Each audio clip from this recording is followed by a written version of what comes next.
Welcome to the Java Cafe, Java fam.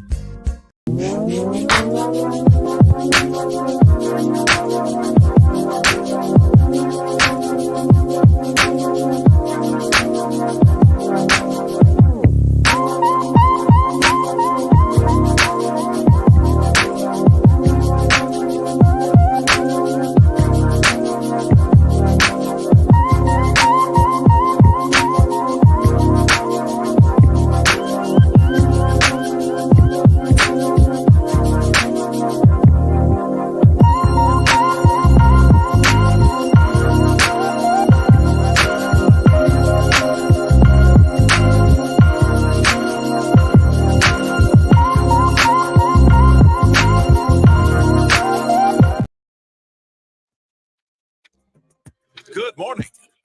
Welcome to the Java Cafe, Java fam. Good morning, everybody. Good morning. Good morning. Good morning. Today is Thursday, February 22nd, 2024, and you are here back in the Java Cafe. And this morning, we are continuing the conversation about raising Black voices. The very first thing I want to do is thank my guest from yesterday, Richleen Cadet, Dr. Rufus Falk, and also Kristen Halpert, who came in and talked with us about the importance of raising Black voices. Our theme this week was, or is rather, Black media. And media takes different forms. I've learned that in the past couple of years. And I have someone that believes in community media, but also moves in the industry. She's a professional, internationally known, believes in Black joy, being beautifully resistant to some of the things that try to deter and silence our voices. And so I thought it was so important to bring my friend and sister into the room, but also someone who I look up to and try to pattern myself after in getting the information, bringing out the joy, bringing out, yes, the struggle, but the joy and the success of getting through our struggles. And so she does that so well. She is I believe, deputy editor. I don't have the bio in front of me. When I feel I know folks, I'm gonna try to be as formal. I believe deputy editor, or they need to make her editor, at the Boston Globe. But I would like to present to some and introduce to others. It's not her first time in the Java Cafe, but her first time by herself. And I'm excited to have her here. A little bit nervous. I got my pen and paper over here. And so I would like to invite you all to invite her, or rather to say hello to her in the comments, send the love and everything like that. But Jeneè, good morning. Good morning. Good morning. Good morning. I thought you said the next time we did this, we was gonna do it in person. I know, and I'm doing something this evening, and I wanted to make sure that I focused on the quality of the interview and not me being concerned about the first time doing it here face to face. Okay. Is that good? That's always good. And you don't need to be like anybody but Jimmy, because you are doing it and doing it well. I thank you. And I know at some point, you would show flowers, and I'm like, okay, I got tissue here and I got everything. I'm ready. But please introduce yourself and tell us, say good morning to the folks, and then tell us a little bit about your journey, because one, folks don't know. Two, I think it's important for people to understand why you write, why you report, why you live the way that you do. And so the floor is yours. Good morning, Java family, coffee beans. I am Jeneè Osterheldt, Boston Globe culture columnist and founder of A Beautiful Resistance. I'm the deputy managing editor of Talent, Culture, and Development, the second Black woman to be on our masthead. The first is Anika Butler. So if you see her out around the way, give her love. I don't know. Those are just two big questions: why I write and live how I live. Today would be my mother's 69th birthday, and she's been gone for 8 years. And I think everything I am and everything I'm not is in part to everything she was and everything she wasn't, for the good and the bad. Yes, ma'am. And I think she did the best she could with what she got. And growing up in a household where I was the Black girl at home, I know in our community, you and I are sugar cookies. We're, we light and bright, but but in my house, I was the Black girl. Yes, ma'am. So growing up that way in my house, and then with my family, my dad's side of the family, who, were very clear to make sure I knew I was more of a sugar cookie. I think it created a dynamic where I deeply wanted to tell our stories and wanted to claim space, not just for me, but for us. And growing up, seeing the lack of representation and the fractures it creates within community, within families, within households, left me with a real hunger for us. Us, not just in story, but us in community. So I think that's the long and the short, light and the heavy of it. Yes. I also fell in love with words. I was a latchkey kid literally in kindergarten. And I think writing and reading allowed me to have other worlds that weren't as small as mine. What is your favorite word? I mean, by definition, it would be freedom or love. By the way it rolls off my tongue, it would be motherfucker. Apology. Oh, yes. We just have a little Java After Dark this morning, but I wanted to also pause because, Jeneè, I have the fortunate pleasure of having many adopted mothers who are in here. If nobody else is on in the morning, I got mothers that will be in here. And so, mothers, please add her to the prayer list and just love on her in the comments and whatnot. And don't be surprised if my mother seeks you out and you get an inbox. Hi, baby. How you doing? Just checking on you. But we want to say happy heavenly birthday to your mom. And we appreciate everything that her being your mom and you two being together has produced with you. In not just the writing, but just in who you are. And you are a beautiful soul. And there is some intentionality here today to throw you a couple of dingers because I really, we are cool and we love each other, but there is a regard and respect for you and your profession. And so being able to have you go, oh, Jimmy, wait, that was a loaded one. Like, that's a goal today. I'm just going to take a 100. But no, and also those moments make me proud. So. Yes, ma'am. And you always step up to the challenge. So I ain't worried about it. I want to ask you, Jeneè, in this time of 2024, with so much effort to silence Black voices in general, women, Black voices, a term that you use often, queer and femme voices, in part of the LGBTQ plus community, just across the board, and attempt an erasure of Black history. How do you handle moving in this industry, knowing the intentionality of some in the industry and out, just period, that are really trying to silence folks like you? So Zora Neale Hurston said, if we're silent about our pain, they'll kill us and say we enjoyed it. So I will never let them silence me. I've had death threats. I've had rape threats. I've had stalkers, both white and Black. And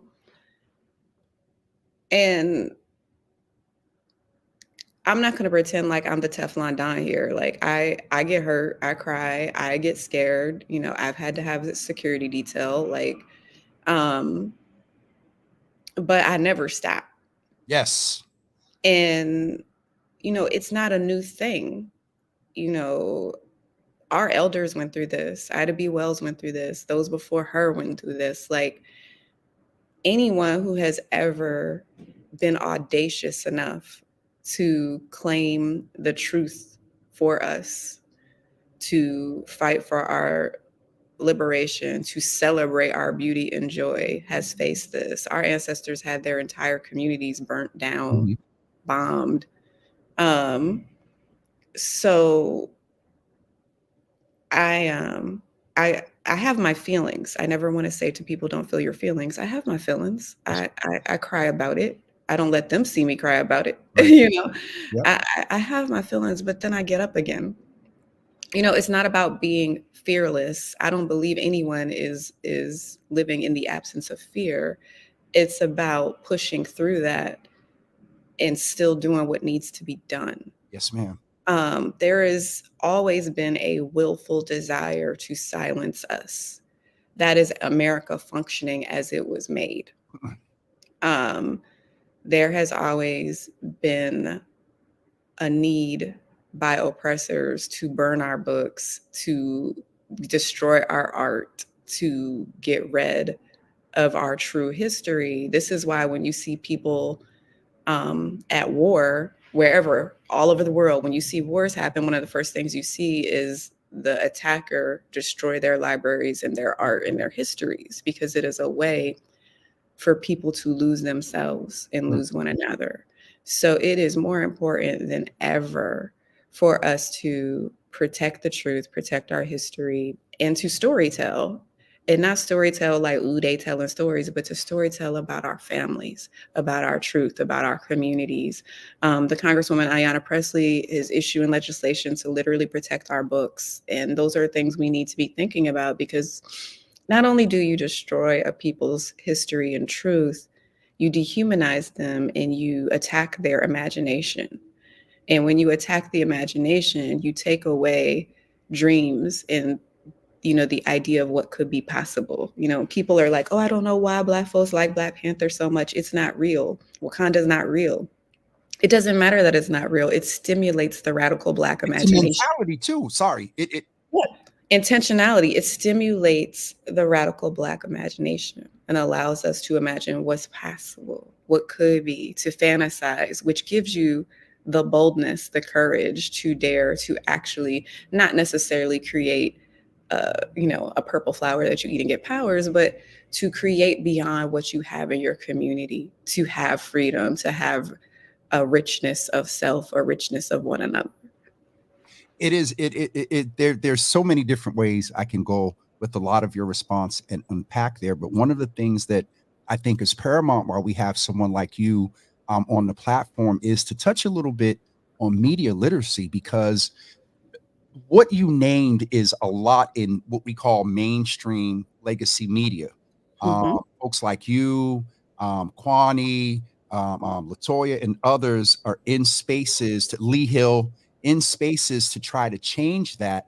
But we also, do we have a responsibility as individuals around our media consumption and what it is and where we consume our media, especially in 2024 with so many options? We do. And I'm gonna grab a book because I don't feel like I'm high enough for you. I feel like You I'm good. You know, you are perfect. You okay. got Okay. the Okay. right distance between ceiling and you good. You All good. right. All right. We do have a responsibility. Listen, social media got us backward, upside down, inside out.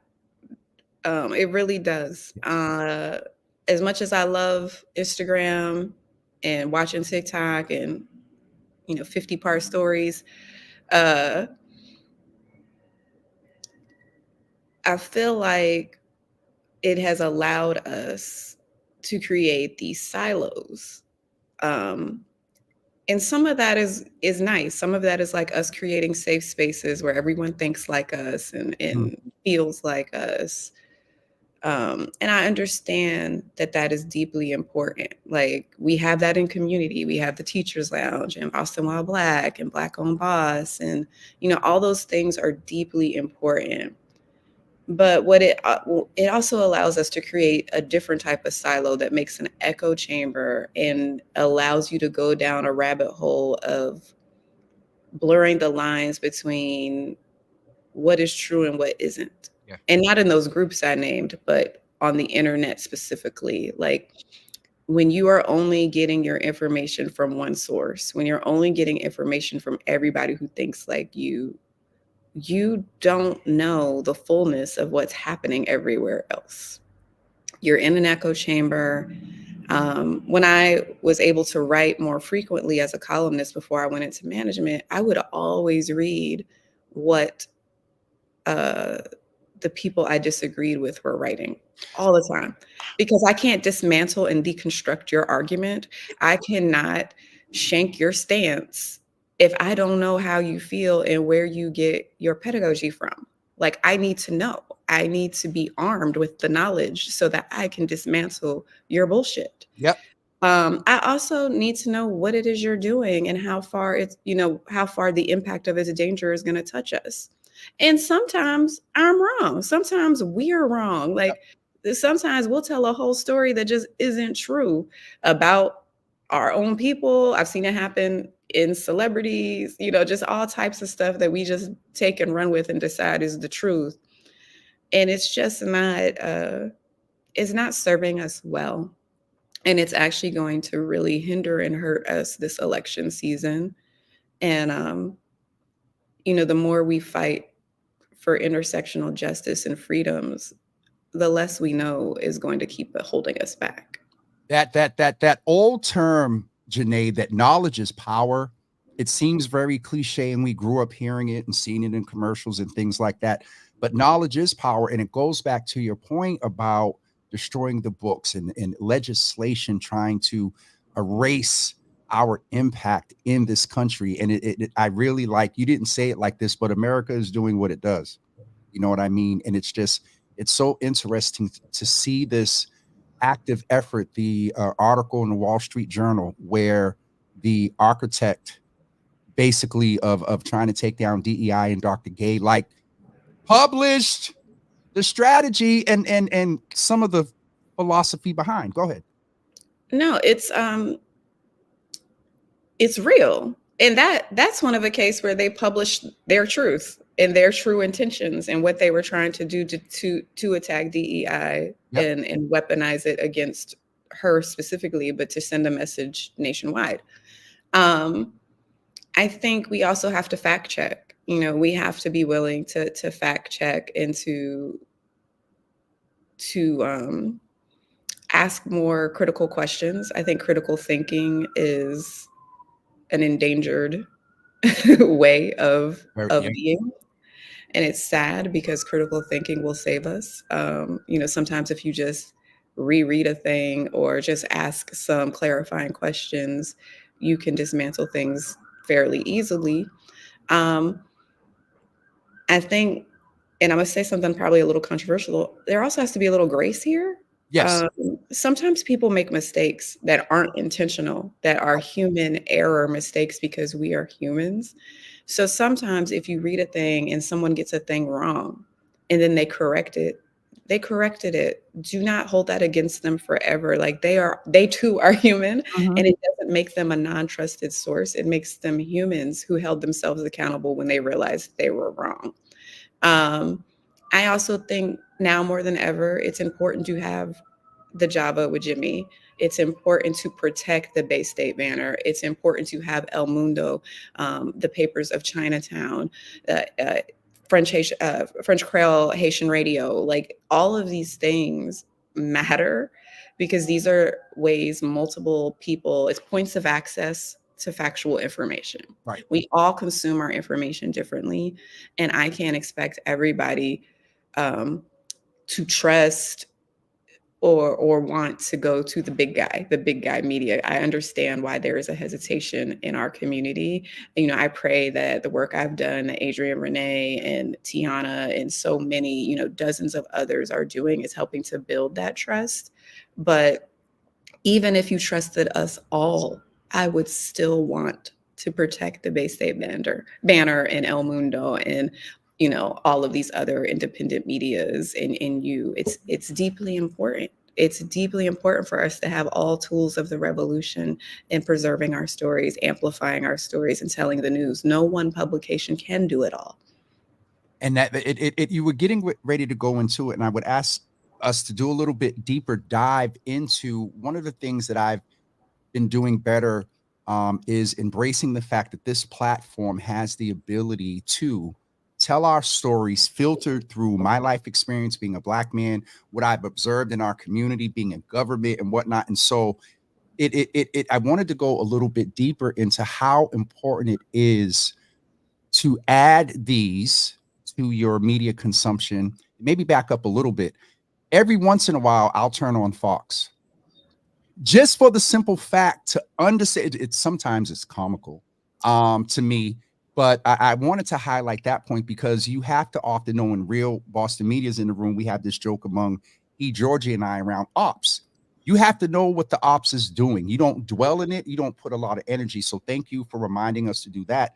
But then on the other side, the support. You said you wanted, it's important to protect the Bay State banner. It's important to protect a beautiful resistance. It's important to protect Black enterprise.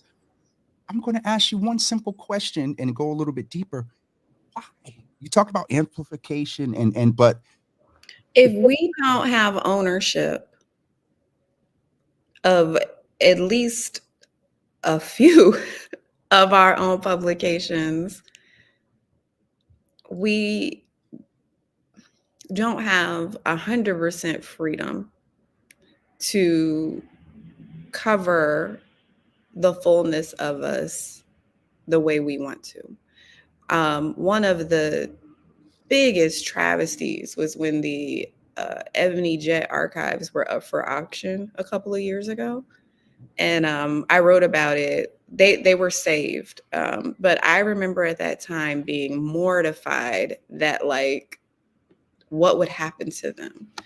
What would it mean if the wrong person got control of those archives and just decided, to do whatever, to destroy them, destroy our history, to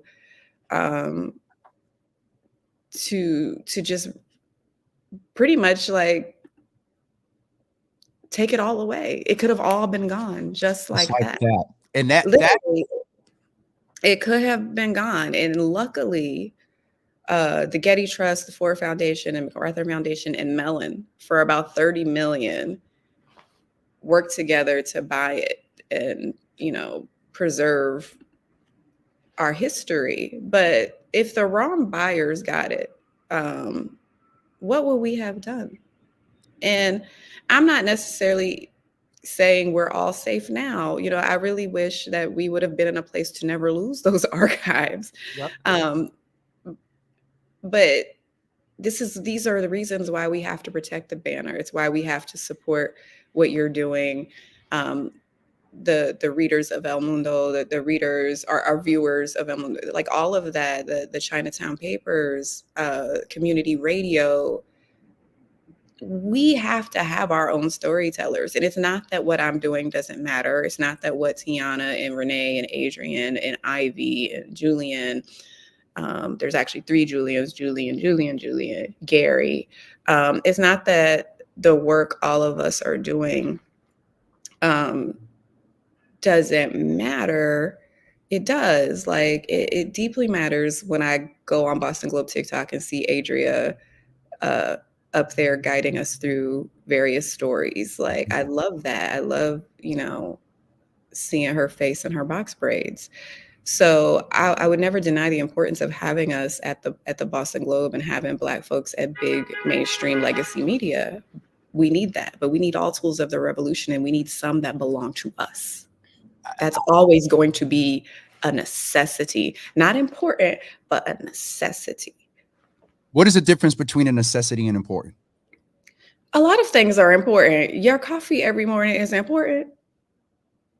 I would classify that as a necessity too. It is not a necessity. It is a necessity for truth telling, for intercommunity and intergenerational communication. There are people in our community that are never going to pick up the Boston Globe, no matter how much work and repair those of us in there are doing to do the right thing. And we've made a lot of progress, so I'm not going to downplay our progress. Yep.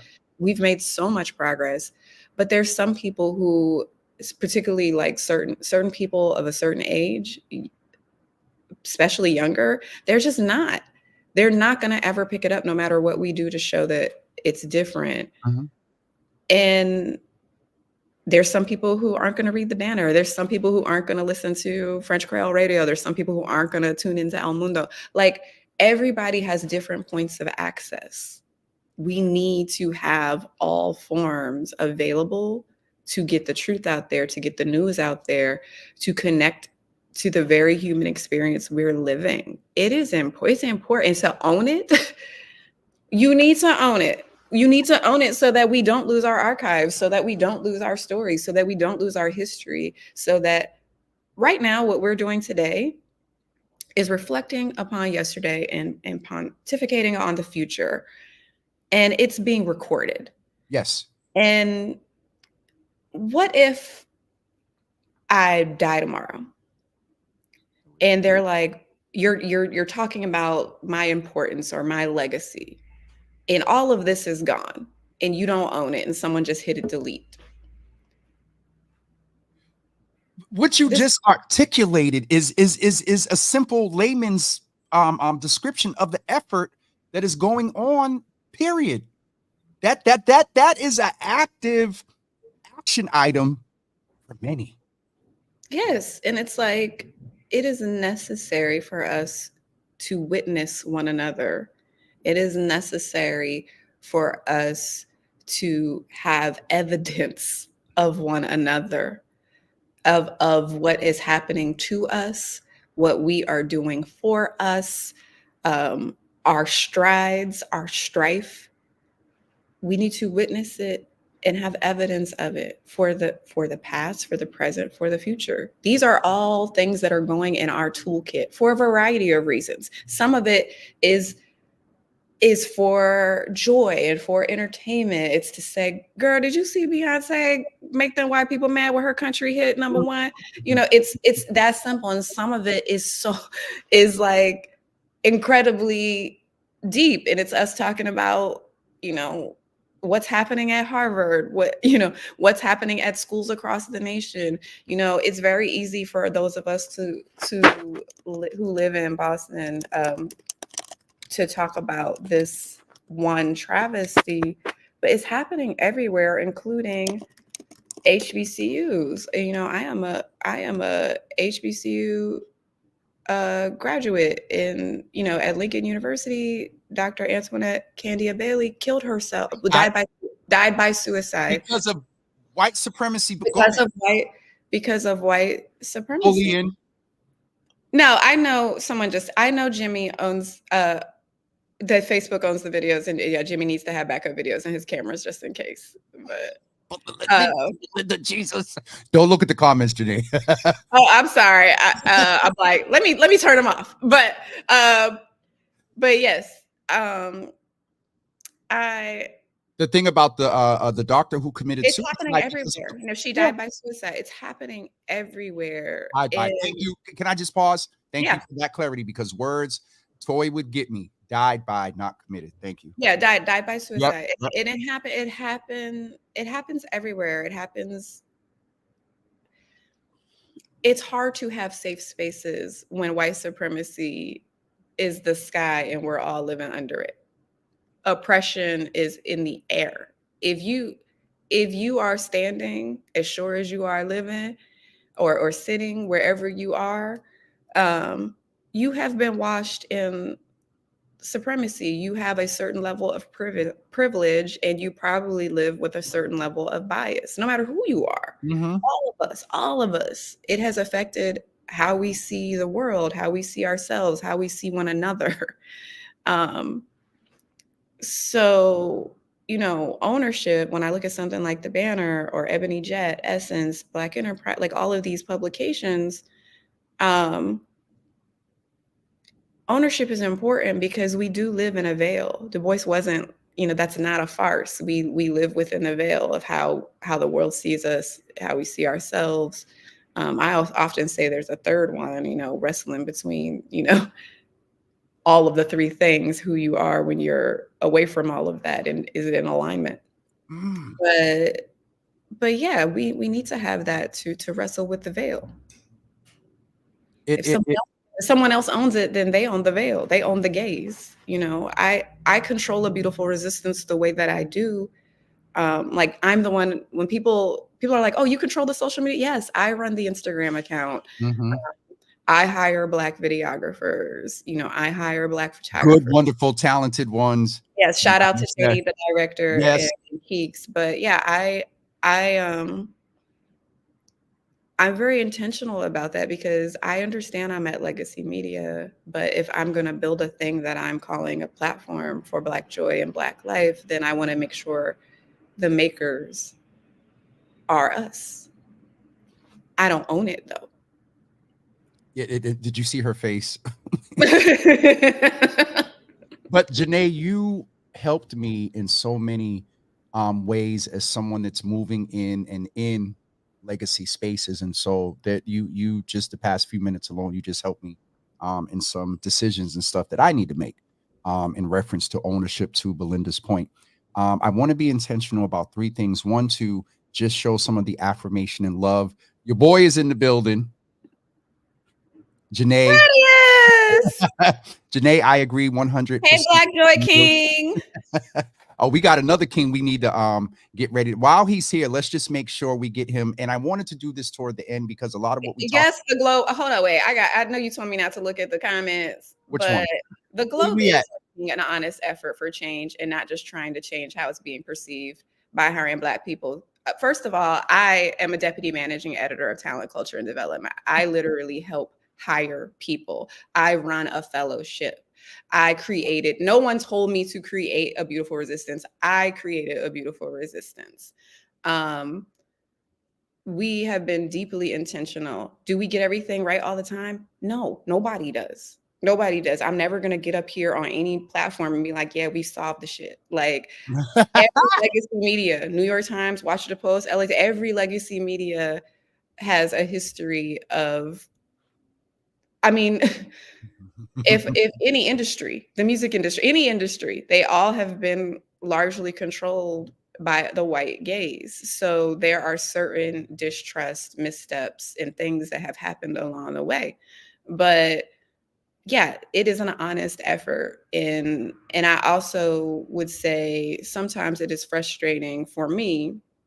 You know, I've been in conversation with people in the community and they're like, oh, the Globe never does this, never does that. And they'll say things while I know we actively have stories about those things, but it's because they don't actually subscribe to the Globe. And that's okay. And that's okay. I'm not here to say go subscribe to the Globe. That's fine. If you don't want to subscribe, that's fine. It is $1 for 6 months if you just want to go explore. But yeah, it is not a dishonest effort. It is a very real effort. And there are actual Black folks in the building doing a lot of work. So whenever people are like, is it honest? That always frustrates me because those are real Black folks in the building who are honest, who are doing a lot of hard work. And it's not just the Black people doing the work. Our Inclusion Council got a lot of folks on it. Fresh Start is a lot of white, to be very frank, is a lot of white folks working really hard to create correctives to make so sure hard that they jumped ahead of you.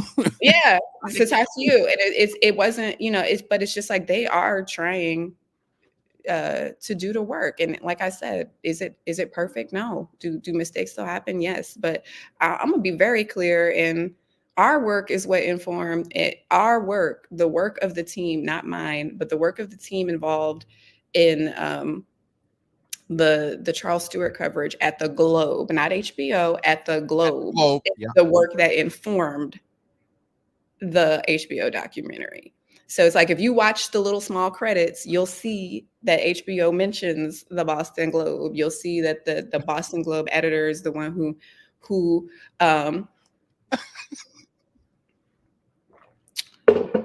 our work, led by Brendan McCarthy and Adrian Walker, and an entire team of people for a couple of years was spent digging into that story and all the ways in which all the media were guilty, including us. Yep. And addressing it. And if you actually read the work that was published in the Globe in December and the podcast and listen to the podcast, you will see how it informed what was on HBO. It's just HBO is easier to access, and a lot more people in our community seem to watch that versus to see the work that informed it. So I thank you for the clarity. And Rob came back, and with that answer, he said she is real and raw as hell.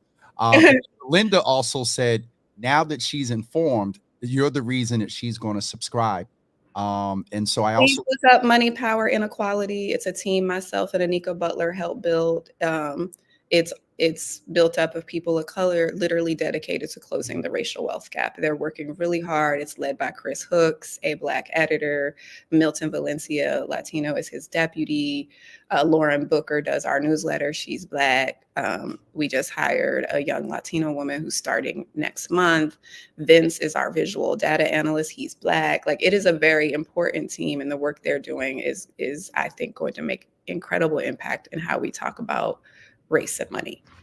there is a lot going on in addition to you, Soraya and Lee. They're doing their Yeah, Soraya and Lee, with also the help of Jerome Campbell, all Black, Paris, Austin. Yep, We yep, have Kwani, yep. Omaka She's coming on Ubaka. Tuesday. Okay, we got with Kwani, us we got Tuesday. Maka Ubaka. I mean, we've got so many in voices across the community, across platforms, Spark FM. What's that? There's another Urban Heat. Yes, Urban Heat. 98.1. Yep. So Real Boston Media, I see you. Real Boston Media in here. But all of that, even something, and I don't want to, here's the thing. I think sometimes we think because something isn't news as we traditionally define it, that it doesn't count. But, nail the cocktail. Claudia Ann matters. Having a Black woman, a Haitian Black woman, a dark-skinned Haitian Black woman at the pulse of what's happening in food and beverage in Boston is essential. And it is a form of media. They look to her to say what's hot and what's not. That matters. Yes.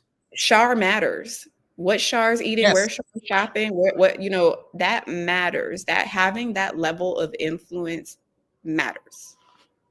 Speaking of that, I'm not going to be able to make the influencer event tonight that Shar is doing, and I'm like, oh. Yeah, what you doing? I have an interview with Exit Fame. Oh, okay. At 7:00. You working? So I'm working, but I might try to tip down there after. You live at Estella. You do. I know that. I meant, and so we were getting ready. We were getting ready to wish Uncle Thaddeus. All right, I feel my face getting hot. Happy birthday to you. Hey. Happy birthday to you. It's your birthday. Thaddeus, your birthday with my mom.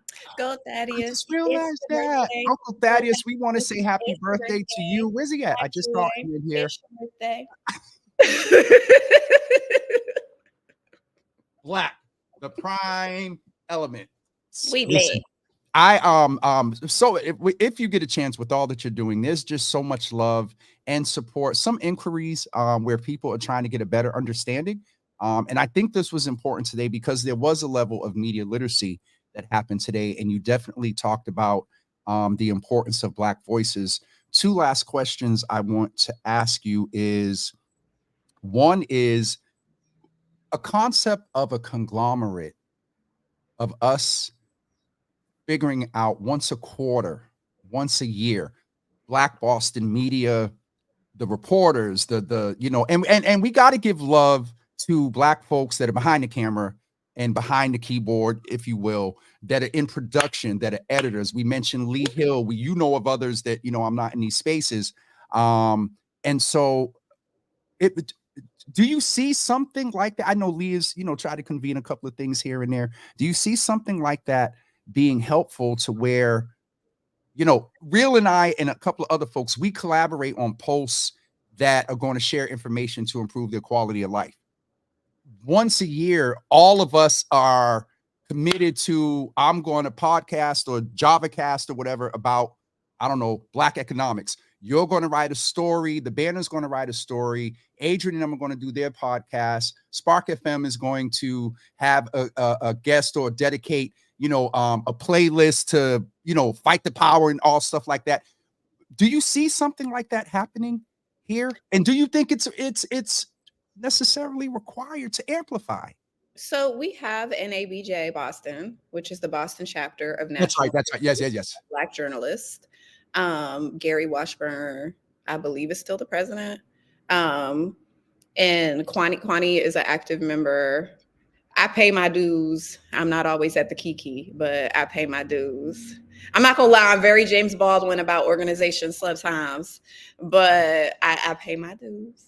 I definitely believe in the importance, and I literally was just telling a student at the Howard Thurman Center at BU yesterday to join NAHJ, which is the Latino um, arm of the National Association of Journalists. There's also AAJA. Literally almost every marginalized identity has an arm of a journalist association. Okay. So all you have to do is Google your local journalist association. Boston has one. I think if we wanted to do something like that, we should start by joining. Everyone should start by joining NABJ. Okay. And then I think at NABJ, I don't like when people try to build a thing that already exists. Absolutely. So it's like this thing, NABJ exists. It's been around for decades. It has helped literally put folks like me in newsrooms across the nation. So, I mean, that's not how I got in the newsroom, to be honest, but folks like me, it's how they've gotten in the newsroom. And I think it's really important. There are student chapters. The work they do is essential. You should invite Gary Wash on to talk about his long relationship with NABJ. I pay my dues. I'm not going to ever pretend to be an active. I'm not going to pretend like that's who I am to you guys. Like I was very active in my 20s. I was super in it, but I survived 26 rounds of layoffs, and when everything we're seeing happening in the media right now with the LA Times and Washington Post, it also happened between the years of like 2005 and 2010. And it's why so many small and mid-sized papers across this country do not exist or are operating on staffs of 50 and 75 when it used to be staffs of 300. So when all that happened, I sort of quit going to conferences and being as active. And it doesn't mean I quit doing the work. Right. It actually made me do the work even harder. I just started doing it, paying my dues, but also doing the work my way within my own construct, which, like I said, sometimes I get very Baldwin in my ways. But I think it's deeply important to have an NABJ, and that if we wanted to meet and all come together, we should do it under the NABJ umbrella. It would give us muscle, it would give us strength, and it would show the nuance and multitudes of what Black journalism is. And they meet every month, but we could have an NABJ Kiki. They already have small Kikis, it's just small. But I mean, if all of us came together, we could come together a couple times a year and do a Black media conference. We already do small panels. I've been on, our NABJ Boston panels. Kwani's been on them. Paris has been on them. Like Amaka has been on them. But I think having us all come together, having everybody join and be around the table on the Zoom at the Kiki would help us to build what you're talking about, or help us expand upon what's already been built. That's the part where I see, joining and then just introducing and contributing, and we come together. Yeah, do something. So the Avengers of Black Boston Media is, I guess I thought, what is it? What's the man's name with the rings? Thanos. I guess NABJ is our Thanos. Listen, NABJ has been doing the work for decades. Okay. Like NABJ is so important. Like look up NABJ, look up their work. It's paramount. It is as paramount as having a Bay State banner. We should always have an NABJ. We should always have a banner. We should never let essence get into the hands of people who are not us. They should never own our media. So it's paramount. Yes, ma'am.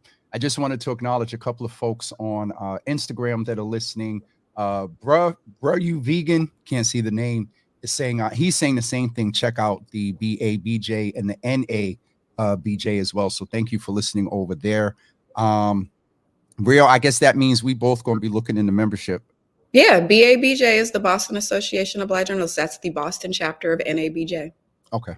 Jeneè, I am so like more informed. I'm encouraged. I'm challenged from this conversation, but I want to ensure that we end with Black joy and allow you to express it. And the way that I'm going to ask you to express it is to answer a question for me. Jeneè, why is your life a beautiful resistance? Listen, I knew you was about to steal my question. So season 3 is coming out next month. Finally. I like to say we participated in the SAG writers actors strike and took a step back, and now we're ready to come out. You can find A Beautiful Resistance on Instagram at A Beautiful Resistance, bostonglobe.com/A Beautiful Resistance. All episodes are also, well, most episodes are also on YouTube. Jimmy will be appearing in season 3. I think his episode might be in June. So, Juneteenth, a month filled with Black joy, a month filled with pride. Like it June feels right. It starts with a J, Java with Jimmy and Jeneè in June. Maybe by then I can tell you that Real is about to go in. Maybe by then he'll let me do a live event with him. But what makes my life a beautiful resistance, as we are during the week of the Oakland Black Joy Parade is happening right now. Yes, in California. At one point, I thought that it had got they were looking at canceling it, and then I seen it back up, and I'm like, ugh. Yeah, I really wish I could have been there. Me too.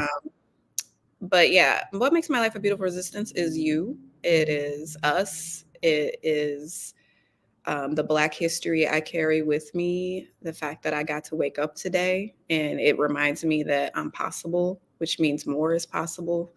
And we still got a lot of change to make. So that's what makes my life a beautiful resistance. I'm so proud of you. I really am. I'm super proud of you. And I just hope you know, like, what you've built in this short amount of time is vast and impressive. And you don't need to aspire to be like me or any other journalist. You're already doing the work. You're doing the thing. It's only going to get even better. We'll talk. Tell us, because you work that out. I love you and your family of coffee beans. Hi, coffee beans. Hi, jobbies. Jeneè, I sincerely love you. And you made Real cry. He said, "Who bought the damn onions back?" Listen, hun, I appreciate you so much. And just everything who you are and what you do. Your life is a beautiful resistance. Ayanna talks about that our resistance is a form of Black joy. And so I just, yeah. Our next one, it will be face to face, and it'll be after darkish. So we can, we can. So we're gonna have espresso martinis? Yes, we are. Espresso martinis. Absolutely. I learned how to they may not taste like Estella's and Grace, but they do the job. They express and they martini. The espresso be espressoing. And the martini be martinian. Listen, I like it. Don't let nobody edit us.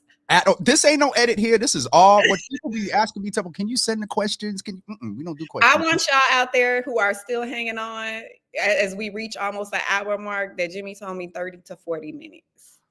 But you also told me I'm going. My sister, I'm not going. What you call it? Yes, I went over time. Please forgive me. Okay, I love you. I would stay with you for a whole hour. Listen, UCB Capital, they give viewers community points and they get gift cards. They be in here trying to keep me past 10 o'clock so they can get 90 minutes on their thing. So we're gonna give them their hour on their gift cards. All right. Yeah. So what else is happening on the show today? No, that's it. We about to go pay some bills. Announce tonight. Celebrate Pam Leans, who was in here. She shouted you out. Pam is over in Chile doing God's work. I'm going to share some pictures and video. Yes, Java please. Cafe and others contributed, and she's over in Chile giving out food, book packs, feminine products, just everything. And so I'm going Yes, to ma'am, doing the Lord's work. I'm about to go fix my ponytail and get on the orange line like a real South End Lower Roxbury girl does. What did Rob say earlier? It's way up in the comments. He says something about I like. Oh, here it is. We'll just end your segment with that. Jeneè, I appreciate you so much. I can't wait to see you face to face. I might try to tip in tonight after Exit Fame, but I know, but you're gonna tip in late, and you know I'm gonna tip out early. I may not even tip in late because this 52 be kicking in sometimes. I do 2 or 3 nights in a row. I was out last night. You know, I got to stagger it so I can rest. I love you, sister, so much. Be resting. I can't now. You know what I want to say, but I can't say it in front of your Javies, so I have to say it later in your ear. We thank God. My phone would start blowing up. Jesus, Jeneè, this is the Black joy that I wanted to make sure we ended with. You are all joy. You are all love. Thank you, Jimmy. Thank you, Coffee Beans. Yes, ma'am. Thank you. You all show some love in the comments, and Jeneè, I'll be in touch. Thank you. Bye, babies. Listen, you all, that Jeneè is, as Rob said. So, and don't worry about, I already got one text. Who was she talking about? Nobody. Trust me, nobody. Pam is in the building, and I didn't get a chance to cue everything up, but she asked me to let you all know that, did I not hit send in this post? Oh yeah, I did. Where is it? Pam sent me a video. Sorry, I got another text. So I'm going to try to show you all here.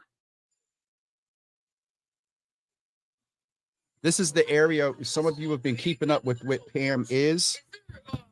Often droughts here? Yeah, it doesn't rain a lot. But that whole mountain, like imagine all that mountain, all of that was on fire. Why are you recording?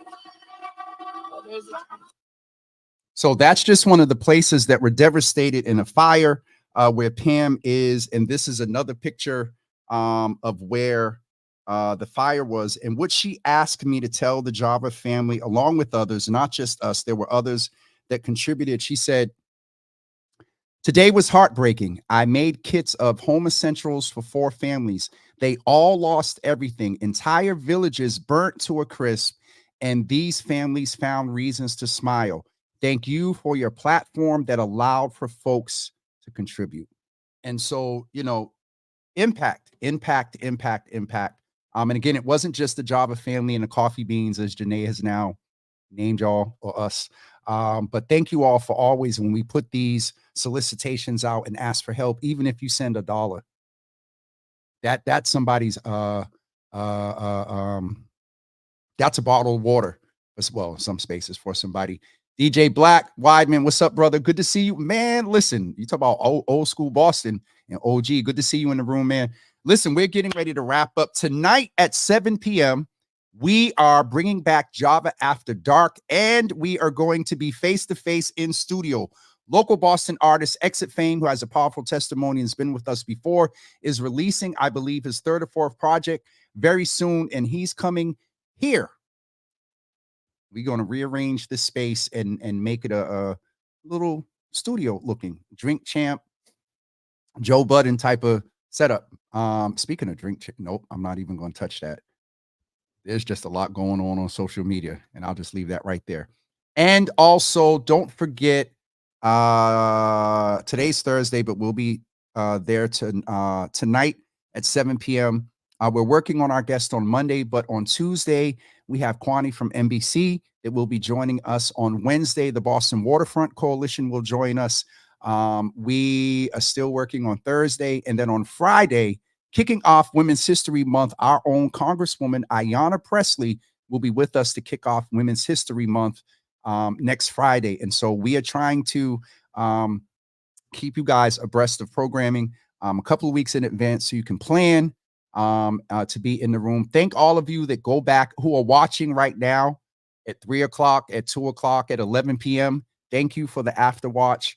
I appreciate the whole after watch Java family that may not be able to watch live, but goes in and watches or across all platforms.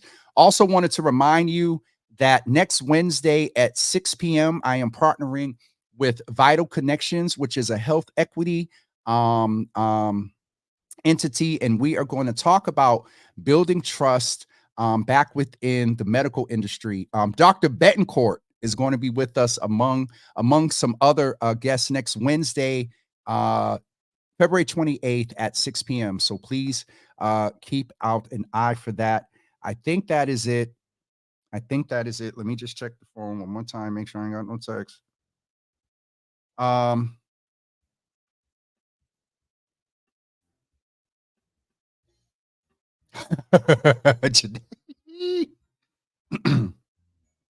not messing with y'all because people texted me about Jeneè's comment. You live at Estella's. Oh, we got some good clips up out of there. All right, folks. Thank you for being with us today. UCB, it's 10 o'clock.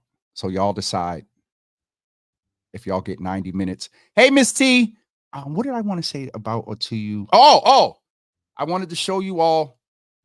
Shout out to Black Dollar USA. Somebody get ready to get a screenshot. Actually, I think I could do it myself. Shout out to Miss Teresa for making sure she's keeping me laced. Shout out to Black Dollar USA that moves to keep the Black Dollar in our community and increase the Black Dollars in our community. Shout out to both of them. Miss Teresa said 90 minutes. Oh, you UCB too, Miss T? Okay. Belinda, Jimmy, for real, don't forget to claim your intellectual property. Make sure it backed up and it's on. I download all the videos. I got a hard drive here and keep some on it. What you call it. Miss Teresa said, do that again. All right. Miss Teresa, Asia wants a hoodie. Also, those of you, people have been asking about the hoodies that you've seen me in. Those are available on a drop shipment basis. So if you go to, Lord Jesus, here we going with a plug. Did I say Shop Java? I sure did. If you go to this link, jwj.info/shop Java, you're able to purchase your black and white hoodie. I will say that the distributors for the white hoodies are now in Europe. So it's taking like 2 weeks instead of like a week and a half for you to get your hoodies. They come quick. It's drop shipment. But this one, you have to contact Miss Teresa to get this one here. It's coming real. Oh, Jesus, Lord. We got the Scully. We got the custom red Java. We got the off-white. Miss Teresa's local, so hers will be the customs. We're gonna with the Sia, we'll talk.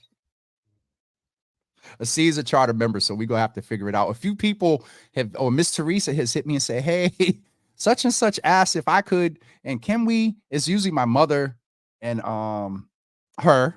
Miss Teresa got a whole full not sweatshirt type like dress thingy with Java on it. All right, I'm getting off of here, everyone. Rob says, I think when I first asked my question about the intentionality of the globe, she took it wrong. I don't want no problems with that lady. She didn't, but as she referenced, is because I would make a statement like, the globe ain't doing nothing. She's sitting there like, bruh. So definitely, the hoodies, available. The customs, y'all don't mess with Teresa too much because I don't do good in that area with the customs. I keep those for me with Miss Teresa, but we'll you see I'm stuttering. So Lord Jesus, a beret. I'm getting off of here. Belinda said a Java with Jimmy Beret. I'm tired. 90 minutes. Y'all did this to keep me on here for 90 minutes for UCB. Y'all ain't slick. I'm getting off of here, everyone. Shout out to Hawes, who was in the building listening over on Twitter. He was able to comment on Twitter. So I guess Twitter now you can comment. Let me show Real, so he believes me. Look at that icon right there, Ms. So y'all can comment on Twitter now. Lord Jesus, I hope the trolls don't go over there. I seen Walk in the building. You all continue to keep him in prayer. Lasagna as well. And no, I know she doesn't have children there anymore, but parents and those out in Brockton, we are looking to talk to a couple of parents from Brockton. Yo,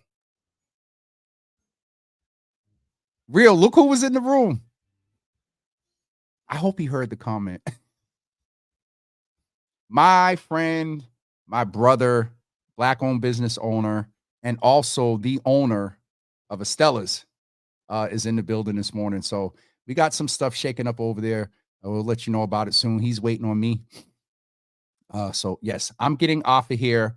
Pastor Marion said, busted, ladies. We're only getting an hour. Uh-oh. All right. So I'm getting off of here. Siobhan Harrington says she's getting points. Listen, Siobhan, they be in here keeping me on past like 10 o'clock so they can get there 90 minutes. And then if I go to 10:32, they be talking 2 hours. Anyway. And he's like, Pastor Marion. All right. Lasagna, I definitely see that in you. Lasagna said, my biological kids aren't there, but I still have kids there. My son teaches there. Okay. So Lasagna, if you know anybody that wants to share the perspective from a parent or a teacher, please let Anissa know. We'll be glad to host them. Is that OPEX? I'm not messing with y'all. I'll hook you up with a seer who to talk to about your birthday. Belinda said she's a graduate of Brockton High, so that's definitely some passion place for her. Sharon Cornelius is in the building, and she said y'all get an hour and a half. I need y'all to put them gift cards together one day. And if y'all want to do stuff with the mothers, y'all put them gift cards together one day and have something over at USB and UCB, and I'm coming. I'm gonna get in trouble. Misha, what's going on, Misha? Just look up Brockton School. Look up National Guard Brockton Schools.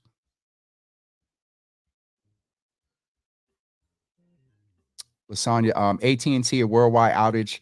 So I saw that AT&T has a hold on. Let me tell you what their latest statement is. Breaking news. Well, it's not breaking because I seen some stuff on Twitter. All right. I'm going to hit AT&T and see what the first thing is that comes up on their website. Let's get you connected. Not. Is it fixed? Where's news? Internet, wireless, business, prepaid, support. Let's go and see what it says for support. Support ain't working right now. That's not right. So it's still currently, I don't see nothing. Let me go to the news. AT&T outage. UCB, y'all really,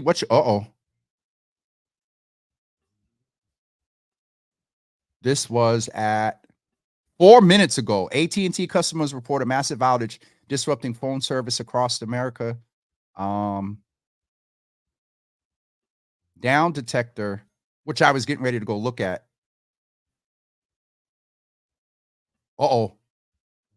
So this is something called, let me get it over here. I hope they don't cut me off. It ain't only AT&T, y'all. Verizon is having some outages as well. Hold on. Down detector. Where is it?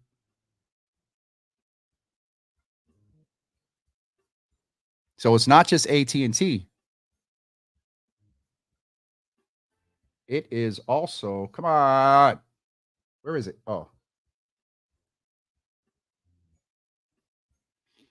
AT&T right now has the greatest, looks like, well, no, Verizon has a little peak there. So this area right here is kind of like the latest reports. There were nothing. So this looks like, oh, well, never mind. Some of these other carriers. Where's the Droid people? No, so let me stop. How did I get this up here? Lord Jesus. All right. So this looks like this is a bigger than AT&T. I wonder what we're going to find out about this. I'm getting off of here. Today is today's Thursday, technically my Friday, but we'll be with you tonight at 7 p.m. Also, please keep in mind that just about a month from now, we're going to start the Java with Jimmy anniversary celebration. We have our awardees. We have our we're having 4 events for 4 years. So one of them is a VIP for like partners and funders. So that's going to be private. But the all-inclusive event at WGBH on Wednesday, the 21st, the VIP on the 22nd in the afternoon, the Red Cup Awards on the 22nd in that evening. That's where everybody, Mother's Board, everybody, children, friends, everybody come. And then on the 23rd is the we'll be at Estella's.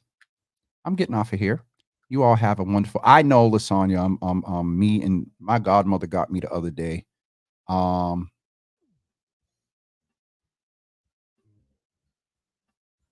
Real is, are you serious? That's what I know. You looked it up. Is that what what you call Miss Teresa? Talk about my next box. My last box was crazy. Anyway, she's supposed to be on gift restriction. Lord G, Romeo, what's up, brother? Good to see you in the room. You got kids in Brockton? Wow. Oh, where are the parents? Where? I got you. Listen, we talked about that the other day. You can do whatever you want as a parent when they're at home and around you. And these young people today are very different, bro, from how we were. At least we had some fear of something. These young people are very different. But that was a topic the other day when we talked about it. Where are the parents? And so parents need support. You know, you're in this work. You know, good to see you in the room, man. I'm honored, brother. Go back a long time, man. But Real said that asteroid that's orbiting, I guess, around the Earth or whatever is Lord Jesus. Let me go back up all my devices. It's so interesting because so many of us, a lot of us now, our bread and butter and influencer is all done on social media. Imagine if there was no social media. How would Java with Jimmy function if there was no social media or internet? I'd have to do a publication every day or every night and then get a crew of people for those that subscribe. Remember back in the day, the little advertisement paper that gave out, the local one that gave out like the discounts and the coupons. You would see the guys riding around in the van, throwing the little papers. We'd have to do that. God forbid. Uh-oh. Real said, check my phone. I checked. Oh, I almost cussed.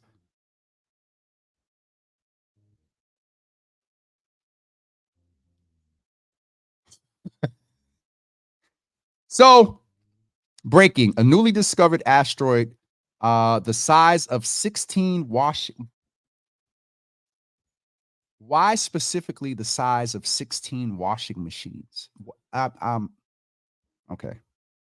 The size of 16 washing machines will approach within 140,000 miles of Earth tomorrow, February 22nd. Today's February 22nd. It's right here.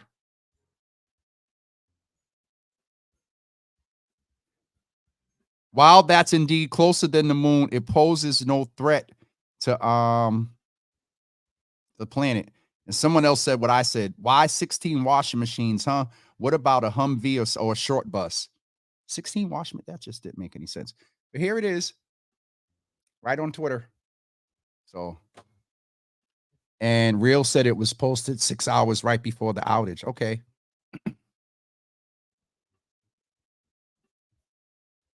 Miss Teresa. New is in the building, y'all.